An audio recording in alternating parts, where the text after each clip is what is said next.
Des affrontements auraient pris depuis 5 heures dans les territoires de Lubero après la chute de Matembe à Limbongo et Vutorovia. Les terroristes du M23 RDF attaquent les positions des forces armées de la République démocratique du Congo FARDC proches du village de Kitsumbiro. Des sources locales déplorent également les pillages systématiques dans les villages de Kanyambi, Lukuka, Ndoluma, Kitsumbiro et Bikara. Et déplacements massifs de la population s'observent depuis hier. Certes se dirigent vers Lubero Centre, Kitsuku, Itili et Vukotina.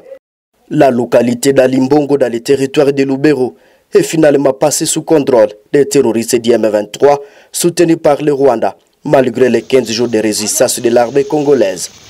Les habitants d'Alimbongo témoignent à Actualité.cd que les rebelles ont signé leur entrée dans cette localité autour de 17 heures locales au terme des combats qui les ont opposés à l'armée congolaise depuis 10 heures.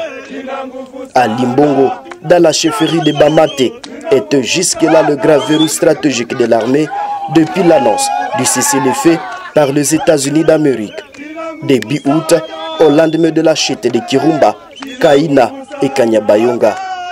Sa chute intervient après celle de Matembe, conguisée dimanche par les terroristes du M23.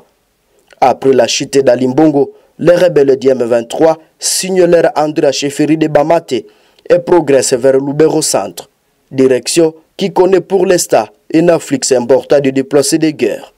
Alimbongo tombe alors que les habitants espéraient une victoire de l'armée congolaise qui a tenu tête 15 jours durant et a même tenté de repousser les rebelles à Mirobwe et Luofu autour de Kirumba. Un notable d'Alimbongo évoque des problèmes d'ordre logistique au sein des forces armées de la République démocratique du Congo qui n'ont pas suffisamment d'enjeux pour se déplacer. Leur véhicule Kamaz acheté à l'époque de Kabila ont vieilli et l'armée a repris les anciennes habitudes de se servir de véhicules civils.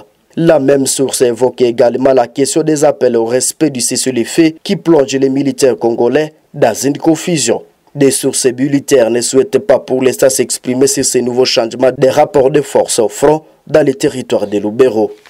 Suite à l'avancée des terroristes du M23, plusieurs familles ont fui leur milieu naturel, se dirigeant vers Lubero Centre et ses environs. À croire l'administrateur militaire du territoire de Lubero, il est encore très tôt de connaître le nombre exact de ces déplacés. Mais au moins, des plaidoyers sont déjà lancés à vue de leur venue à Neude. L'administrateur du territoire de Lubero appelle la population au calme. À cette population d'avoir confiance à nos forces de défense et de sécurité, d'avoir vraiment confiance. Et ces problèmes de l'insécurité actuellement au niveau actuel, ce n'est plus un problème d'une seule personne ou de l'armée ou seulement de la présidence ou du ministre, du premier ministre, non. Maintenant, c'est l'affaire de tout le monde. Donc, tout le monde doit, à son niveau, et à son niveau, doit savoir appuyer ou assister nos forces de défense et de sécurité. Pour l'instant, je pense que vous voyez qu'il y a des enfants qui vont aller à l'école. Vous avez remarqué que nous sommes au bureau. Donc, la situation est maîtrisée. Et ayez confiance, comme je le disais, nous devons avoir confiance à notre armée et qui se comporte très, très, très bien sur le terrain ou sur le théâtre des opérations. Je vous remercie également.